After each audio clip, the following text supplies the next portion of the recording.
Bem-vindos ao Doxy Exteme. No vídeo de hoje falaremos sobre Slavoj Zizek e o coronavírus.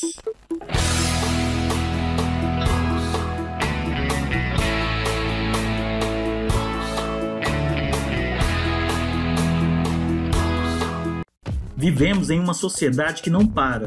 O ritmo é frenético. Não temos nem mesmo o direito de adoecer, porque doentes precisamos de repouso.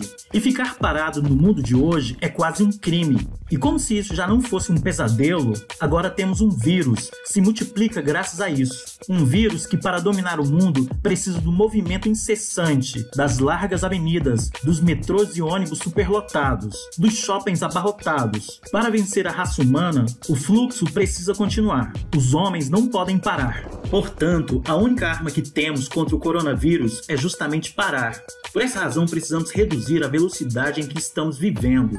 É bem provável que vamos aprender muita coisa com o coronavírus, que possivelmente possa melhorar a nossa vida. Tem muita gente boa dizendo isso. Entre elas, Slavoj Zizek, um filósofo esloveno, nascido na antiga Iugoslávia e professor da Universidade de Londres. Ele trabalha com temas como filosofia continental, teoria política, estudos culturais, psicanálise, crítica de cinema, marxismo, hegelianismo e teologia. Vamos agora ao seu artigo. Zizek vê o poder subversivo do coronavírus. Mercados financeiros em pânico. Indústria de automóveis parada. Cidades sem trabalho. Aos poucos, pandemia transforma a normalidade opressora do capitalismo e expõe suas entranhas e mostra outras formas de estar no mundo são necessárias. A disseminação contínua da epidemia do coronavírus acabou desencadeando também certas epidemias de vírus ideológicos que estavam adormecidos em nossa sociedade, fake news, teorias da conspiração paranoicas e explosões de racismo. A quarentena, devidamente fundamentada em evidências médicas, encontrou eco na pressão ideológica por estabelecer fronteiras estritas e isolar os inimigos que representam uma ameaça à nossa identidade. Mas talvez outro vírus mais benéfico também se espalhe, e se tivermos sorte, irá nos infectar. O vírus de pensar uma sociedade alternativa, uma sociedade para além dos estados-nação, uma sociedade que se atualiza nas formas de solidariedade e cooperação global. Especula-se que o coronavírus pode levar à queda do regime comunista chinês,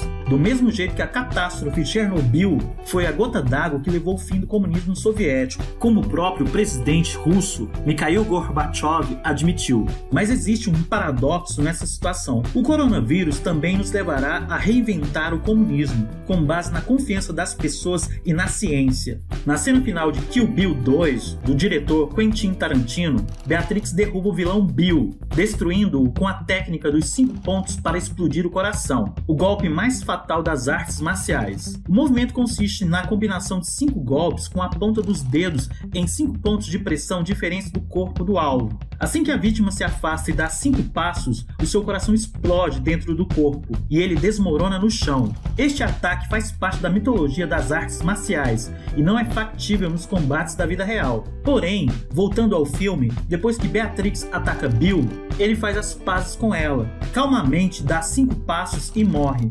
O que torna esse ataque tão fascinante é o tempo existente entre o golpe e o momento da morte. Posso manter uma agradável conversa enquanto permaneço sentado e sossegado, mas durante esse tempo estarei ciente de que no momento em que eu começar a andar, meu coração irá explodir e eu cairei morto. Não se parece com a ideia daqueles que especulam como o coronavírus levará o sistema comunista chinês à sua queda? Uma espécie de técnica dos 5 pontos para explodir o coração. Social. No regime comunista do país, as autoridades podem sentar-se, observar e atravessar os momentos da quarentena. Mas qualquer mudança real na ordem social, como por exemplo confiar nas pessoas, resultará em sua queda. Minha modesta opinião é muito mais radical. A epidemia do coronavírus é uma espécie de técnica dos 5 pontos para explodir o coração, de ataque ao sistema capitalista internacional. Um sinal de que não podemos seguir pelo mesmo caminho que viemos até agora e de que precisamos de uma mudança radical. Fato triste, será preciso uma catástrofe? Há alguns anos, Frederick Jameson chamou a atenção para o potencial utópico dos filmes sobre catástrofes cósmicas. Um asteroide que ameaça a vida na Terra ou um vírus que mata a humanidade, por exemplo. Tal ameaça global dá origem à solidariedade global. Nossas pequenas diferenças se tornam insignificantes. Todos trabalhamos juntos para encontrar uma solução. E aqui estamos hoje, na vida real. O ponto não é sobre curtir sadicamente o sofrimento generalizado, porque ele ajudaria a nossa causa. Pelo contrário, o ponto é refletir sobre o triste fato de que precisemos de uma catástrofe para nos permitir repensar as características básicas da sociedade na qual vivemos.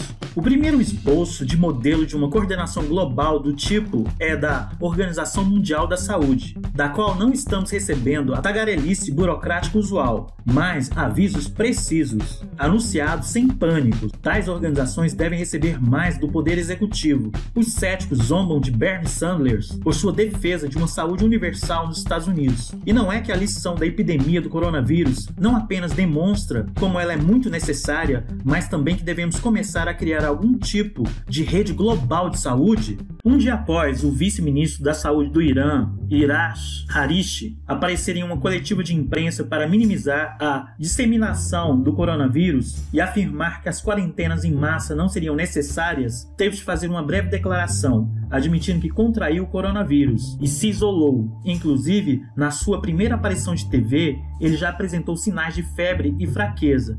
Harishi acrescentou: "Este é um vírus democrático. Não faz diferença entre pobres ou ricos, ou entre políticos e cidadãos comuns." Neste ponto, ele estava correto. Estamos todos no mesmo barco. É difícil não reparar na enorme ironia do fato. Aquilo que nos uniu e nos levou à solidariedade global se expressa, no nível da vida cotidiana, em orientações severas para evitar o contato com os outros e até de se isolar. Além do mais, não estamos lidando apenas com ameaças virais. Outras catástrofes já estão surgindo no horizonte, ou mesmo acontecendo. Secas, ondas de calor, tempestades fora de controle, etc. Para esses casos, a resposta não é o pânico, mas o trabalho árduo e urgente para estabelecer algum tipo de coordenação global eficiente. Só estaremos a salvo na realidade virtual? A primeira ilusão a ser dissipada é aquela formulada pelo presidente dos Estados Unidos, Donald Trump, durante sua recente visita à Índia, onde ele disse que a epidemia recuaria rapidamente e que só precisaríamos esperar pelo seu pico que a vida voltaria à normalidade. Com essas esperanças fáceis, a primeira coisa que precisamos aceitar é que a ameaça veio para ficar. Mesmo se a onda passar, ela reaparecerá em novas formas, quiçá bem mais perigosas. Por esse motivo, podemos esperar que as epidemias virais afetem as nossas interações mais elementares com as outras pessoas e objetos ao nosso redor, incluindo o nosso próprio corpo. Evitar tocar em coisas que possam estar invisivelmente sujas, não sentar em assentos sanitários ou bancos públicos, evitar abraçar pessoas ou apertar as mãos. Podemos até passar a ter mais cuidado com gestos espontâneos, não encostar no nariz nem esfregar os olhos. Portanto, não serão apenas o Estado e outras instituições a nos controlar. Devemos também aprender a nos controlar e disciplinar. Talvez apenas a realidade virtual seja considerada segura e a movimentação livre em espaços abertos fique restrita a ilhas pertencentes aos ultra-ricos. Mas mesmo no nível da realidade virtual e da internet, devemos lembrar que, nas últimas décadas, o termo vírus e viral foram usados principalmente para designar vírus digitais que infectavam nossos espaços na web e dos quais não tínhamos consciência, pelo menos até que seu poder destrutivo fosse liberado. Por exemplo, a destruição dos nossos dados ou de discos rígidos. O que vemos agora é um forte retorno ao significado literal original do termo. As infecções virais trabalham de mãos dadas em ambas as dimensões, real e virtual. O retorno ao animismo capitalista. Outro fenômeno bizarro que podemos observar é o retorno triunfante do animismo capitalista, de tratar fenômenos sociais como o mercado ou o capital financeiro como uma entidade viva. Lendo a mídia empresarial, ficamos com a impressão de que, na verdade, que não deveríamos nos preocupar com os milhares que morreram, nem com os outros milhares que ainda vão morrer, mas com os mercados que estão ficando apreensivos. O coronavírus perturba cada vez mais o bom funcionamento do mercado mundial e, segundo o que ouvimos vimos, o crescimento pode cair 2 ou 3 pontos por cento. Tudo isso não indica claramente a necessidade urgente de uma reorganização na economia global que não esteja à mercê dos mecanismos de mercado? É óbvio que não estamos falando do comunismo às antigas, mas de alguma forma de organização mundial que consiga controlar e regular a economia, bem como limitar a soberania dos Estados-nação, quando necessário. Os países já conseguiram fazer isso no contexto da guerra no passado, e agora todos nós estamos, efetivamente, nos aproximando de uma guerra clínica. Além do mais, não devemos ter medo de reparar em alguns efeitos colaterais positivos da epidemia. Um de seus símbolos são os passageiros aprisionados em quarentena em grandes cruzeiros. Boa maneira de se liberar da obscenidade desses navios, devo dizer. Só precisamos tomar cuidado para que as viagens a ilhas isoladas ou outros resorts executivos não se tornem novamente o privilégio de uns poucos ricos, como aconteceu décadas atrás com os voos de avião.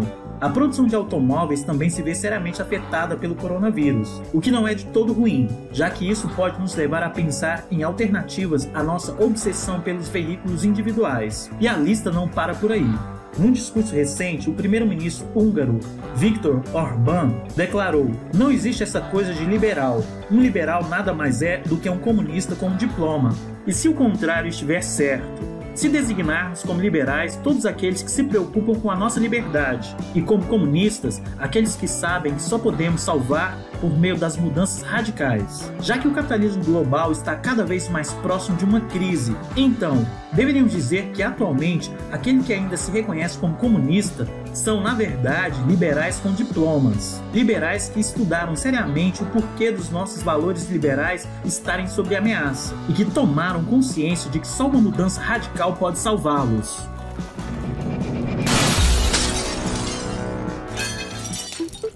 Muito obrigado a você que assistiu o vídeo até aqui. Caso você tenha gostado do vídeo, dê um like, assine o canal e compartilhe com os amigos. Forte abraço e vitória sempre!